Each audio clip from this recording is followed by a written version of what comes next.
क्या हो अगर किसी को पता चले कि 1400 साल पुरानी एक किताब में चींटियों के बारे में एक ऐसा राज छिपा है जिसे आज का विज्ञान समझना शुरू कर रहा है। तो चलिए आज हम उसी बोलने वाली चींटी की अविश्वसनीय कहानी की पड़ताल करते हैं। पहली नजर में देखें तो चींटियों की कतारें बस एक बेतरतीब भागदौड़ सी लगती हैं। लेकिन क्या हो अगर उस अफरा तफरी के बीच एक बहुत ही पेचीदा बातचीत चल रही हो? क्या हो अगर वे सिर्फ इशारे ही नहीं बल्कि सच में बात कर सकती हों? तो इस सवाल का जवाब हमें मिलता है 1400 साल पहले के एक प्राचीन ग्रंथ में। देखिए, ये कोई कहानी नहीं है, ये एक चेतावनी है, एक बहुत ही सटीक चेतावनी जो एक नन्हे से जीव ने दी थी। जरा उस मंजर की कल्पना कीजिए। पैगंबर सुलेमान के नेतृत्व में एक विशाल सेना एक घाटी से गुजर रही है। पर यह कोई आम घाटी नहीं है, ये है चींटियों की घाटी। और यहां जो होने वाला है वो सदियों तक तर्क को चुनौती देगा। और ये रही वो आयत जो हमारे इस पूरे रहस्य के केंद्र में है। एक अकेली चींटी अपनी पूरी की पूरी कॉलोनी को आने वाले खतरे से आगाह कर रही है। पर ध्यान से सुनिए, ये सिर्फ डर की एक चीख नहीं थी। तो चलिए इसे एक कोड की तरह तोड़कर देखते हैं, क्योंकि वो एक वाक्य सिर्फ भागो नहीं था। नहीं, ये एक बहुत ही सोफिस्टिकेटेड संवाद है जिसमें जानकारी की कई परतें छिपी हुई हैं। इस पर गौर कीजिए, ये एक संदेश नहीं, ये 4 हैं। पहला, एक अलर्ट, ए चींटियों। फिर एक साफ आदेश, अपने घरों में घुस जाओ। उसके बाद खतरे की पहचान, सुलेमान और उनके सैनिक। और सबसे हैरतअंगेज, इरादे का विश्लेषण कि वे तुम्हें अनजाने में कुचल सकते हैं। मतलब ये सिर्फ एक इंस्टिंक्ट नहीं, ये तो पूरी की पूरी रणनीति थी। सदियों तक लोगों ने इसे बस एक कहानी मानकर खारिज कर दिया। मतलब जाहिर सी बात है, एक चींटी इतना जटिल भाषण कैसे दे सकती है, ये नामुमकिन लगता था, जब तक कि आधुनिक विज्ञान ने इस मामले की गहराई से जांच करने का फैसला नहीं किया। चलिए एक पल के लिए प्राचीन ग्रंथ को छोड़कर सीधे लैब में चलते हैं। अब ये देखने का समय है कि विज्ञान इस बारे में क्या कहता है कि चींटियां असल में कैसे बात करती हैं। इस फील्ड को मायरमेकोलॉजी कहा जाता है, मतलब चींटियों का विज्ञान।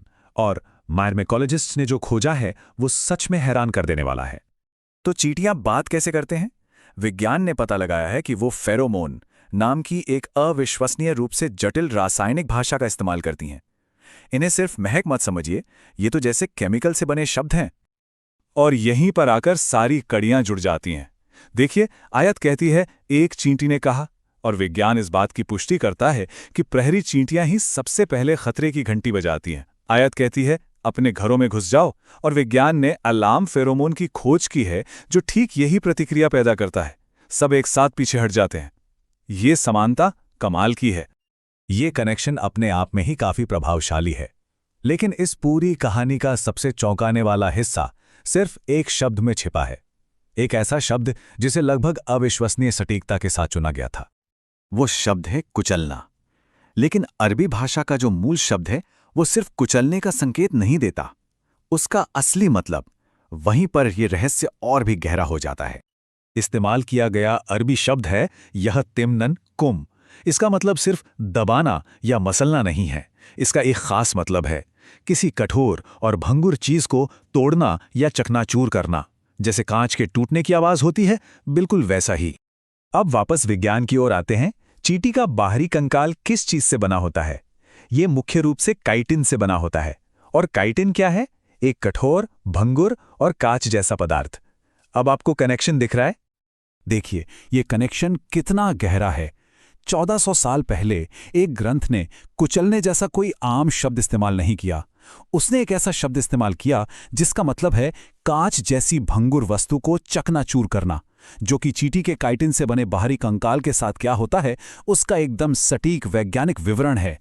इतनी सटीकता यह हैरान कर देने वाली है। तो इन सब का क्या मतलब है?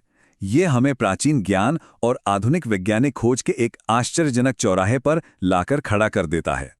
ये टाइमलाइन सब कुछ साफ कर देती है। आयत लगभग 1400 साल पहले दर्ज की गई थी, जबकि फेरोमोन की खोज और काइटिन की बनावट की समझ, ये सब तो हाल की बातें हैं।